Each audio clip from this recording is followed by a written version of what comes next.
I'm here in Cura today, and I'm going to be showing you how to customize the settings for a custom printer for the Maker 300. It's not one of the ones listed on Cura when you first download the software, and so I'm going to show you how to do the custom settings so that you can get printing with Cura with your Maker 300. So first you're going to go in and you're going to go to Manage Printers, and then you are going to go into Machine Settings. Then with that, you are first going to look at X width, which is going to change to 300 millimeters.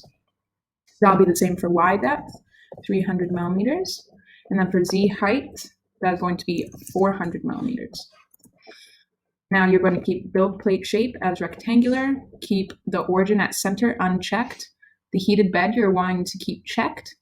Now we're going to go, and also for the G code flavor, you will want to keep that as Marlin, and the heated build volume unchecked.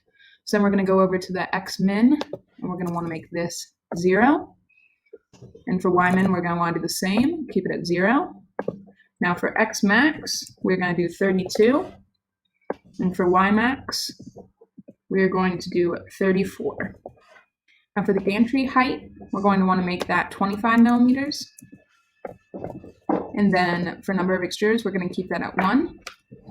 Now we're going to go over to extruder 1.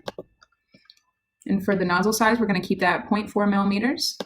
And for the compatible material diameter, we're going to want to change that to 1.75. Change that back, 1.75. And then we're going to keep the rest the same right here. So then we can go ahead and close this. And then also I just wanted to mention that when using the Maker 300, you want to usually heat up your extruder to about 210, but on Cura it is set at 200, so I just wanted to show you how you could change that. So we're going to go in right here, and first it'll come up like this, so then you'll go to custom, and then you'll go in here, you're going to click on material.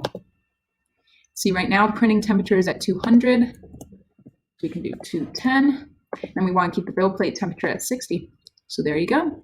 So now I'll just heat up to 210, and if it isn't set at this, every time you set it to 210 on the printer, it will jump back down to 200. So make sure to change that.